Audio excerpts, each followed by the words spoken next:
got some motherfucking design on right now.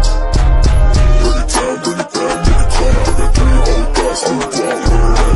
Assalamualaikum warahmatullahi wabarakatuh. Perkenalkan, kami dari mahasiswa Sekolah Tinggi Agama Islam Bumi Islam Pari dari Prodi Komunikasi dan Penyiaran Islam. Baiklah, di sini kami akan sedikit berbincang santai bersama kakak-kakak dari perwakilan Partai Nasdem. Yang pertama itu Kak John, yang kedua ada Kakak Wawan Agus Salim. Nah, di sini saya yakni sebagai host untuk acara ngobrol santai pada kesempatan kali ini. Perkenalkan, nama saya Rini Tasari dan teman saya Waalaikumsalam.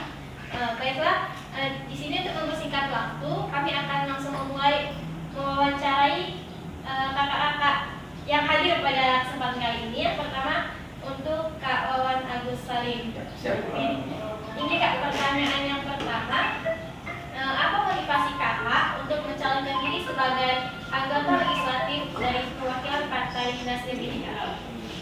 Kalau kita berbicara motivasi dan kita punya cita-cita, dan hal ini saya termotivasi menjadi seorang anggota dewan yang kebetulan hari ini menjadi salah satu bagian calon anggota dewan milenial, yang dimana jumlah pemilih milenial itu hampir kurang lebih sekitar 60% plus Gen Z ya kalau nggak salah ya.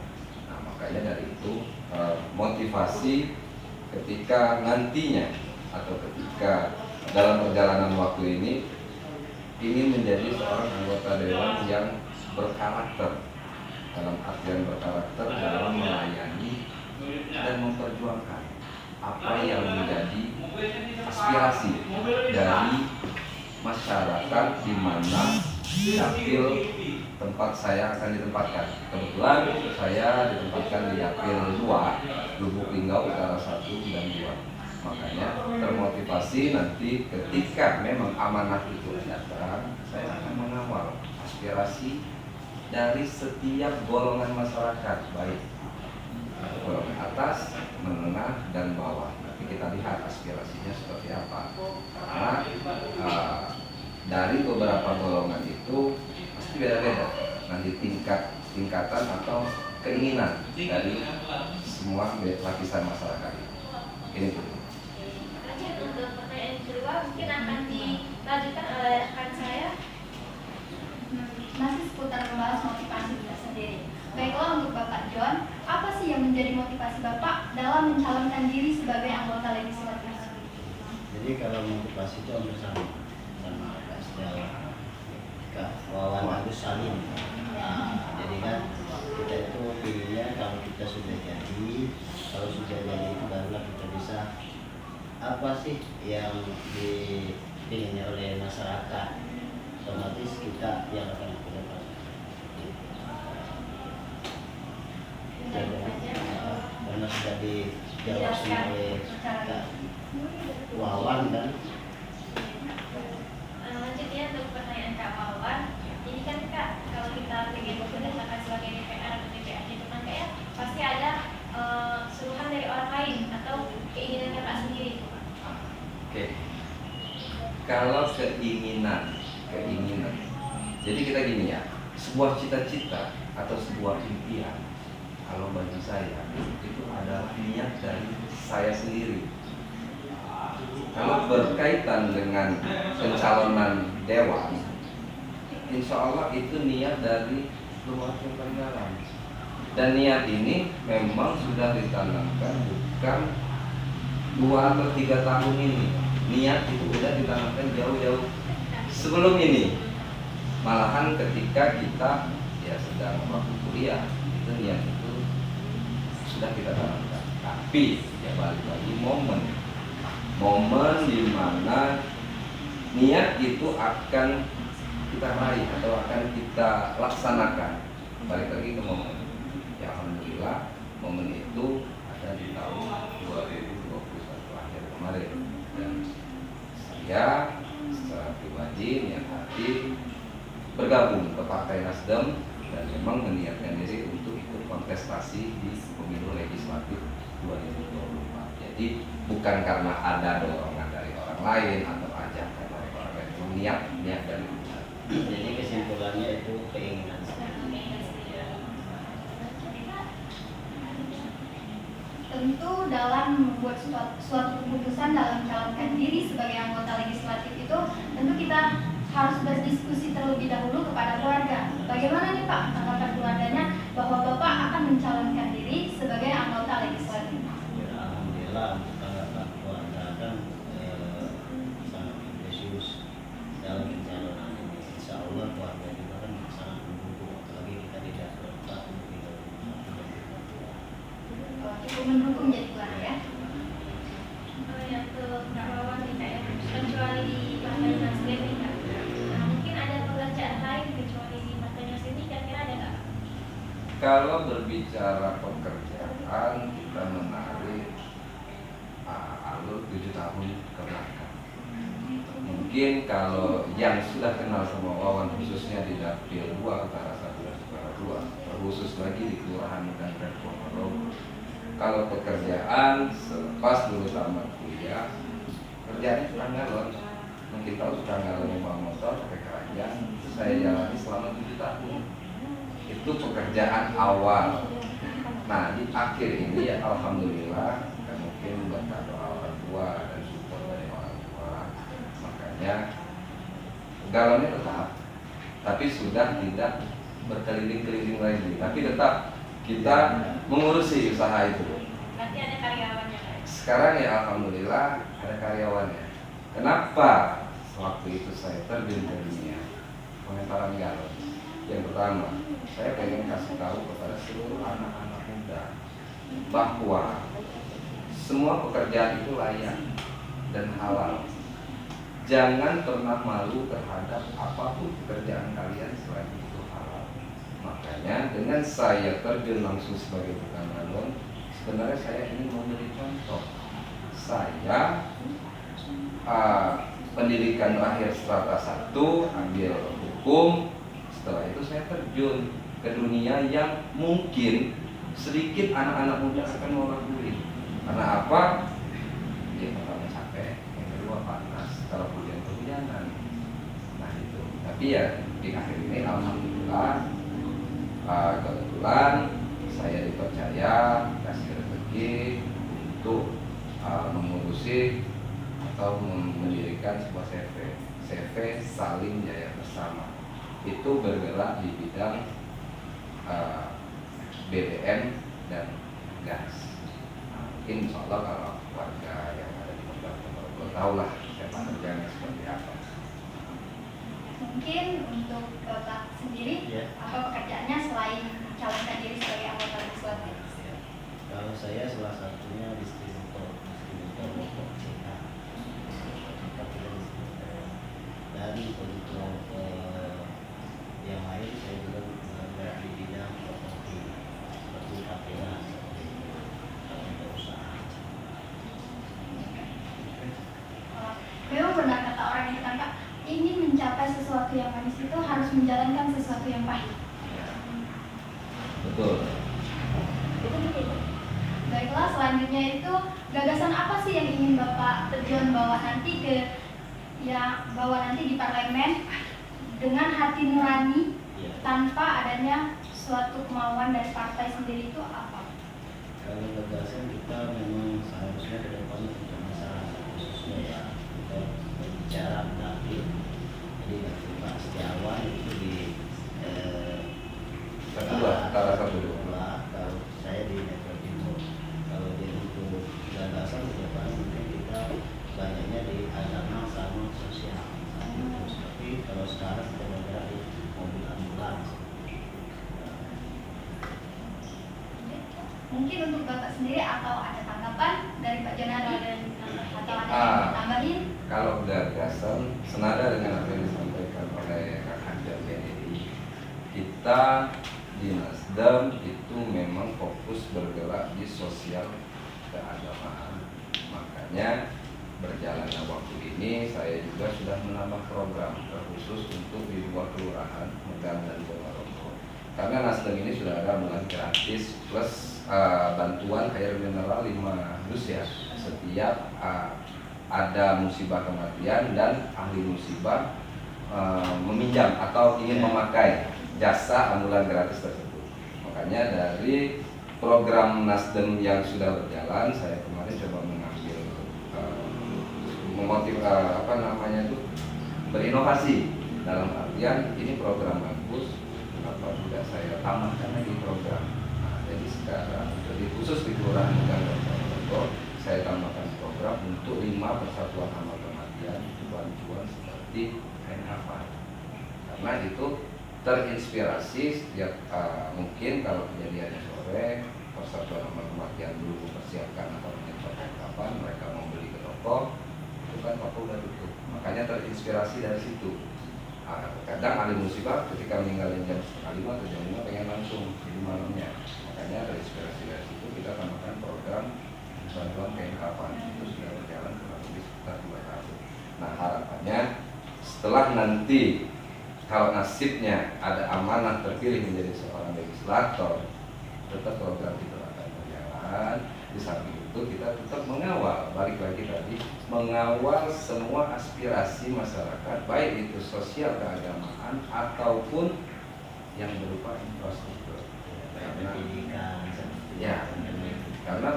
kami dalam hal ini kami pembuat undang-undang dan penentu kebijakan itu ada di pemerintah. Kami meng-ACC lah kalau kebijakan pemerintah seperti ini. Kami kawal seperti apa kebijakannya. Kalau memang itu oke, kita yang menyetujui. Itu yang akan kami kerjakan. Di lanjut ke pertanyaan selanjutnya Pak ya. Kita kan sebagai mencalonkan diri untuk menjadi calon legislator kan ya pasti membutuhkan banyak dukungan ya. Nah, bagaimana cara kita membuat masyarakat itu percaya dengan kita untuk memilih kita ya Pak? Siapa dulu nih mau jawab? Kayaknya dulu atau saya dulu? Jadi untuk pertanyaan itu sebenarnya kalau untuk masyarakat harus memilih kita ya. Jadi kita harus bergerak 3 tahun sebelum sekarang. Jadi seperti yang ambulan dan sebagainya, kegiatan-kegiatan di sosial bermasyarakatan seperti itu, biar orang tahu siapa kita. Jadi dengan ada kita menunjukkan menonjolnya kita di wilayah-wilayah yang contoh di Mesat, di mana-mana itu kan, dari situlah mereka ada kesimpulan untuk menarik perhatian masyarakat tadi untuk memilih kita. Untuk Pak Wawan sendiri mungkin ada tanggapan? Senada dengan apa yang disampaikan Kak John, jadi untuk menarik simpati masyarakat itu memang di Partai Nasdem kita selalu bergerak di sosial keagamaan. Kita inginnya gini ya, orang berpolitik jangan sampai besok pemilihan hari ini dia berjudi. Nah, kami mau menghilangkan stigma itu. Karena sifatnya sekarang itu orang itu pinginnya nyata, jangan janji-janji. Jadi yang nyatanya sekarang tuh maaf cerita kalau ya kita sudah ada amalan.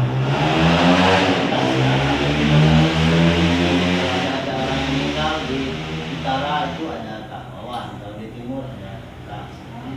Jadi kan kalau ada nanti sudah terbangun linknya itu sudah enak masyarakat. Sedikit telepon Kak Wawan, Kak John, ada orang meninggal tuh bantuin ambulan. Dari situlah kita masyarakat itu khususnya untuk memilih kita. Apa kita ikut andil dalam berpartisipasi di masyarakat? Selanjutnya, bagaimana nih tanggapan kakak-kakak di sini tentang kinerja anggota DPR di Kota Lubuk Linggau saat ini? Kan sebagai contoh saja, bapak di sini, kakak-kakak di sini itu sebagai calon legislatif yang baru. Apa sih tanggapannya kinerja yang sekarang ini?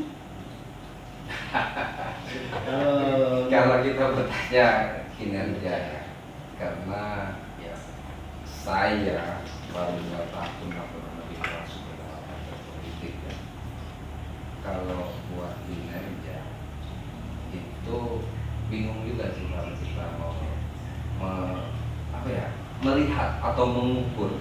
Karena apa? Kita sebagai calon anggota dewan atau bakal calon anggota dewan, sebenarnya bukan kapasitas kita untuk menilai gimana kinerja anggota dewan yang sudah jadi atau sudah memiliki gedung.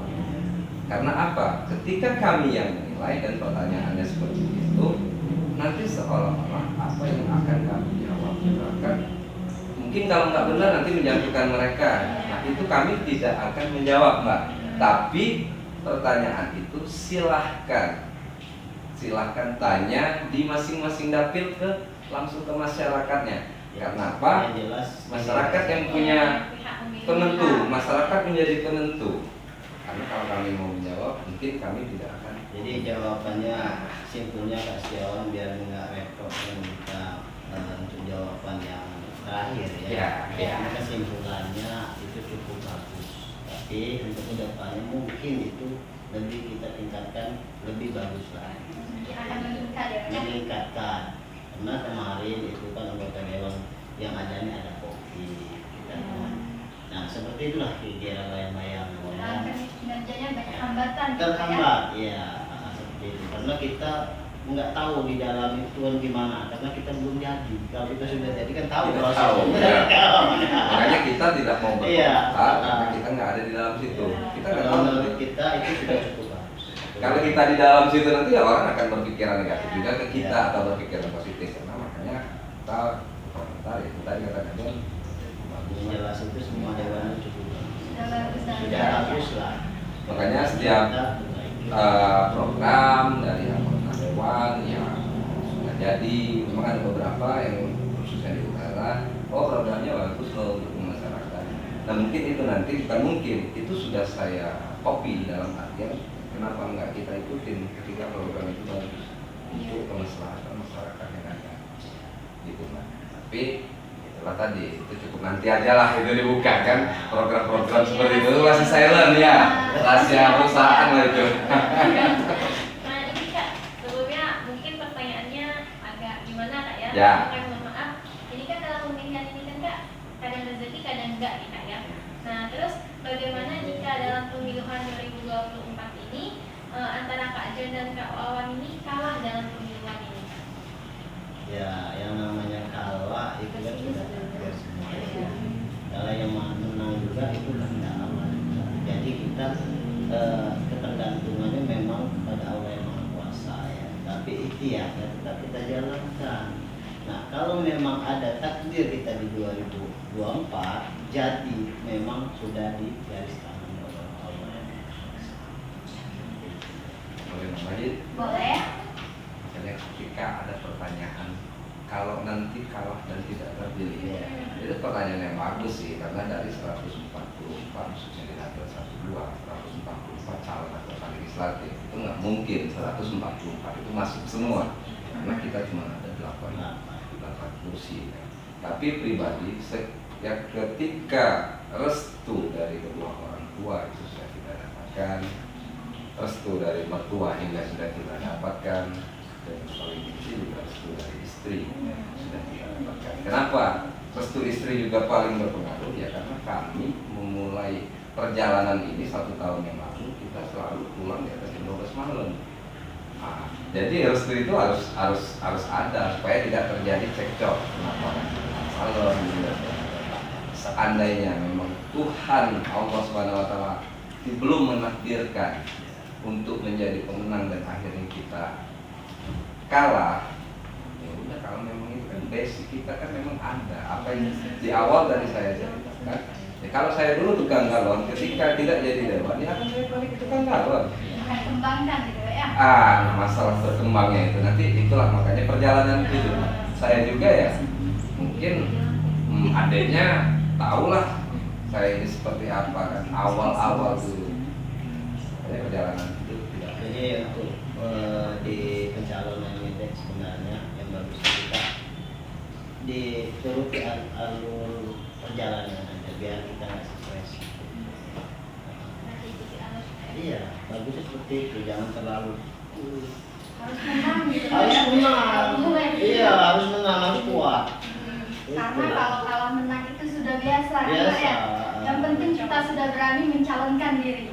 Satu, berani mencalonkan diri, dan yang kedua kita sudah tahu masyarakat, oh kepinginnya seperti ini loh. Nah, kalau kita jadi pemimpin, dia pinginnya oh seperti ini. Inilah salah satu contoh pemimpin untuk mereka.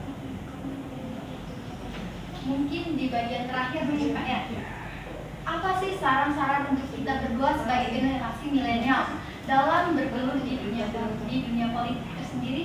Kebanyakan kayak masyarakat itu kayak bingung jadi pemilihan antara partai Nasdem atau partai yang lain sebagainya kan kayak mempunyai kampanye atau lain sebagainya gitu kan Kak. Nah, jadi membuat masyarakat tuh bingung kayak kenapa sampai ada yang berdebatnya saya mau milih partai ini gitu Kak. Jadi saran apa gitu Kak untuk masyarakat agar tidak apa ya bergelut di dunia politik gitu Kak? Gini.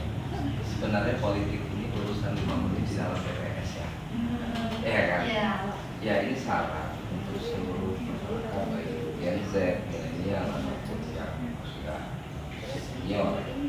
Nggak usah kita terlalu apa ya fanatik. Karena apa? Gara-gara 5 menit di dalam TPS, gara-gara kefanatikan juga tadi hubungan kekeluargaan, jadi hancur, jadi hilang. Makanya besar harapan ya kita di Partai Nasdem khususnya pesan dari Bapak Surya Paloh sebagai Ketua Umum Partai Nasdem, lakukanlah politik di 2024 ini, pemilihan ini dengan riang gembira. Jangan ada kita rasa saling iri, dengki, apalagi sampai bermusuhan. Kita harus riang gembira karena ini pestanya rakyat. Iya. Tinggal kita kasih aja apa yang bisa kita lakukan, program apa yang bisa kita berikan, biarkan masyarakat memilih. Apalagi kayak kita generasi milenial ini, ayo monggo, medsos ada, silakan lihat siapa sih yang selalu tampil di medsos dalam artian bersosialisasi. Ada yang salah nanti pilih. Jangan sampai, makanya saya di medsos sudah 3 tahun 2 tahun yang lalu, bukan yang besok pemilihan hari ini saya baru turun. Itulah supaya tidak ada keributan. Kita harus riang gembira. Satu lagi, nanti hari Minggu nih, insya Allah kami akan mengadakan apel apa tadi kan? Apel siaga di Gelora Bung Karno di GBK. Insya Allah nanti kami dari Nasdem Lublinggau akan berangkat kurang lebih sekitar 100 orang, minimal kita pakai 1 bus besar untuk mengikuti apel siaga di Gelora Bung Karno. Nah, mohon doanya semoga acara nanti lancar. Apa yang diinginkan Bapak Surya Paloh untuk politik riang gembira itu memang real terjadi ke depannya sampai 2024. Dan lagi gini, kalau masalah politik ya karena banyak benderanya gitu kan, untuk masyarakat jangan saling menjelek-menjelekkan. Itu harus contoh si A menjelekkan, si B menjelekkan si A seperti itu. Yang penting kira-kira lah yang kita dukung ya kita dukung, walaupun tidak kita cukup diam saja, biar tidak ada terzolimi, tidak ada ya. Seperti itu. Tapi kalau dia suka, katakan suka, itu lebih bagus ya. Itulah untuk menghindari keributan dalam pemilihan ini nanti. Kalau suka, ya udah bilang aja. Saya suka sama kamu, saya akan pilih kamu. Dan ketika tidak suka, nyatakan saja. Saya tidak suka sama kamu, saya tidak akan memilih kamu. Insya Allah, ketika itu memang benar terjadi di lapangan, ya keributan nggak akan terjadi. Kita happy aja. Iya. Oke, sudah cukup Pak ya? Mungkin sudah cukup. Gini Pak, kalau Bapak kan sudah mencalonkan diri sebagai anggota legislatif nih. Ya, mencalonkan ya, bukan dicalonkan ya. Benar, ya. Kalau untuk masyarakat memilih Bapak nih, Ya. Bapak berdua ini pilih nomor berapa nih kira-kira?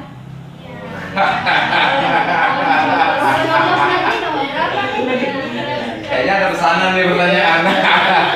Gini. Untuk tahapan memang kami sudah diinstruksikan tidak ada kata kata pilih saya, tidak ada kata coblos saya, dan kami tidak akan menjawab atau mengumbar Ya. bahasa yang bersifat tolong pilih saya. Nah, jadi Nah, pertanyaan Pak tadi tidak saya jawab. Karena nanti ada yang nyemprit, nanti disemprit-prit, pelanggaran. Itu. Jadi kalau untuk nomor ya, untuk nomor itu untuk Kak Wawan, di sini saya tidak menyebutkan yang seperti itu ya. Mohon maaf kalau salah nih. Ya. Ya. Kalau untuk di utara Wawan, Kak Wawan itu nomor 1. Insya Allah nggak berubah untuk nomornya. Kalau saya itu Kak John, di timur itu nomor urutan 5. Sesuai dengan nomor partai ya. Nasdem nomor 5. Iya. Tapi jangan pilih saya. Kan belum boleh ngomong itu. Belum. Jadi kita ada tahapannya. Tapi kalau adik yang menanya itu nggak apa-apa.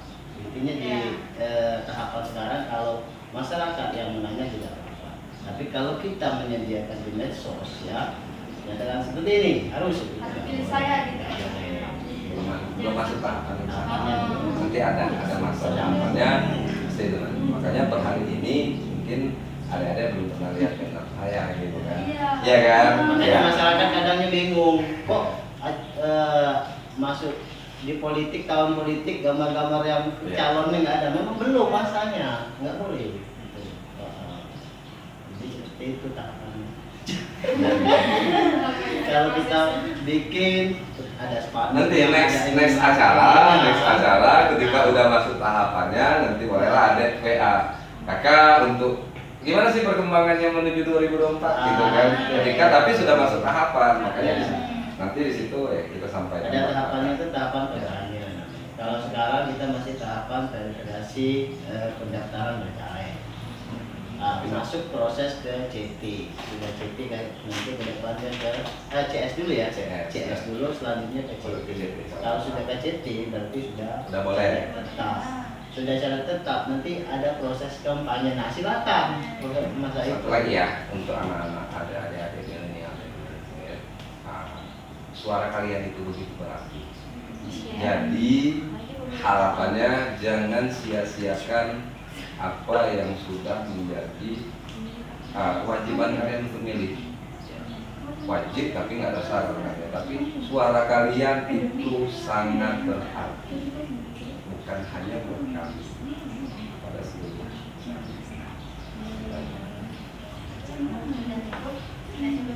Tadi yang dikatakan Kak Wawan tadi kan ada kampanye ya. Nah pasti kan setiap caleg itu kan kampanye itu kan kayak mohon maaf itu kan tidak mengeluarkan uang sedikit dong kan Kak ya. Ya. Nah bagaimana cara kakak membuat strategi untuk kampanye itu agar tidak mengeluarkan uang yang begitu banyak kayak gitu? Seperti ini. Tipsnya kayak gitu. Jadi seperti ini ya untuk menang tadi tentang kampanye ya. Iya. Kalau kampanye itu kita ada aturannya. Jadi nggak bisa saya nanti kita kampanye sebentar itu tidak bisa. Itu ada aturan dari KPU. Nanti mungkin untuk caleg ya, caleg yang sudah pendaftar ini mungkin secara kampanye mungkin door atau kumpul-kumpul sedikit sambil ngopi seperti itu aja. Kalau untuk hari H-nya mungkin di ulang tahun ya. Ya nanti di kebetulan Nasdem ya. ulang Nasdem itu di bulan 11. Nah karena kalau di ulang tahun itu nggak ada pelanggaran yang tetap kita laksanakan, itu sudah se-Indonesia. Akbar lah bisa. Jadi ya selaras tadi berkampanye itu memang tidak apa ya menghabiskan uang yang banyak. Iya. Maka saran dari saya semampu kami dengan pergerakan yang ada, kami mencoba meminimalisir anggaran atau pengeluaran untuk nantinya berkampanye atau bersosialisasi. Karena apa yang sampai biaya yang dikeluarkan dengan apa yang nanti kita dapatkan ketika kita menjabat sebagai karyawan itu tidak sebanding. Dalam artian ya gajinya berapa, modalnya berapa. Makanya ya itu menjadi concern kami untuk seminim mungkin, dan itu juga ya, pesan dari ketua DPD kami Kakak Haji Rahmat Hidayat, untuk seminim mungkin memanage pengeluaran supaya tidak terlalu membesar kos yang akan nanti kita butuhkan. terakhir nih, Ya. apa sih visi misi Bapak dan Sidi sebagai calon legislatif? Tadi sudah ditanya visi misi nggak? Visi misi Belum, dari tadi itu motivasi. Oh. Nah, apa sih yang Kalau menjadi visi misi sebenarnya kita mencalonkan ketika jadi maksudnya ya, Iya. ke depannya kalau visi misi itu sebenarnya kalau anggota dewan itu kan dia kan melihat kinerja pemerintah. Jadi yang menentukan visi misi itu sebenarnya pemerintah. Pemerintah itu adalah calon wali kita. Nah, beliau lah nanti Pak Haji Rahmat Hidayat yang menentukan visi misinya, yang kami ini mengiringi beliau seperti itu. Kemungkinan ya, maaf cerita itu visi misi mungkin sama aja, agama, pendidikan dan kesehatan seperti itu. Kalau kita ya sebenarnya nggak bisa jawab visi misi karena yang kita jalani itu di pemerintahan, cuman kita mengesahkan jadi visi misi itu dari atasan? atasan. Jadi ini konsepnya yang punya visi misi itu di eksekutif. Eksekutif Kita sebagai legislatif atau sebagai legislator, kita itu melihat, memelototi apa yang sudah ditentukan, apa yang sudah jadi kebijakan pemerintah. Ketika kebijakan itu tidak selaras dengan apa yang diinginkan masyarakat, nah kita gedor pemerintahannya. Itu nggak benar loh, ini nggak benar loh. Kalau itu kita bisa lakukan, insya Allah ya apa yang jadi masyarakat sama kita nanti ke depannya itu terrealisasi. Jadi visi misi itu dia adanya di eksekutif. Kami sekitar membuat kebijakan dan penentu kebijakannya seperti apa nanti di ACC. Jadi kan kami di sini dapat pengetahuan juga nih bahwa visi misi itu berasal dari atasan, gitu kan? Bukan dari yang Ya, bawah, jadi ya. yang terpenting tugas kami itu mengiringi mengawal aspirasi yang ada dari masyarakat untuk membawa ke eksekutif. Setelah di eksekutif, aspirasi tadi diterima atau enggak? Ketika aspirasinya belum diterima, kita kejar agar aspirasi itu diterima. Ketika aspirasi diterima, kapan realisasinya? Kita tungguin, kita pelototin. Nah itu sebenarnya fungsi dasar dari seorang anggota legislatif itu. Nah, kalau saya visi misinya, saya buat jalan itu bukan tugas saya. Saya datang ke masyarakat, Pak, apa sih keperluannya di lingkungan sini? Jalan. Ya udah saya catat, saya bawa ketika rapat dengan eksekutif. Pemerintah di situ butuh jalan nih. Nanti anggarannya berapa? Saya yang ACC. Itu fungsi legislatif. Gitu. Jadi salah ketika anggota dewan ditanya visi misi. visi misinya saya pengen bangun jalan, pengen bangun pasar. Itu tugas eksekutif. Kami hanya melototin bener nggak sih apa yang jadi kebijakan. Ketika salah kami gedor. Tidak menutup kemungkinan misalnya nasibnya nanti Nasdem dapat kursi dan Haji Rahmat Hidayat jadi wali kota dan ada kebijakan yang memang tidak berefek ke masyarakat, ya kita siap gedor walaupun itu ketua kita sendiri. Nah, gitu. Tapi dengan norma-norma timur yang ada, enggak kita hajar ya enggak. Iya. Terima kasih Pak ya atas waktu dan jawaban dari pertanyaan kami ini. Langsung kita terima ya. Oke. Terima kasih kepada Kak Wawan Ali Salim Sarjana Hukum dan Kak John Kennedy atas waktunya dan kesempatan kami diperbolehkan untuk mewawancarai perwakilan dari Partai Nasdem Kak ya. Mungkin itu saja wawancara kami untuk kakak-kakak. Mohon maaf jika ada salah-salah kata atau pertanyaan yang menyinggung nih Kak ya. Oke, saya sebagai host Tengji Tasari dan rekan saya Malah Minsela. Mohon maaf jika ada salah-salah kata.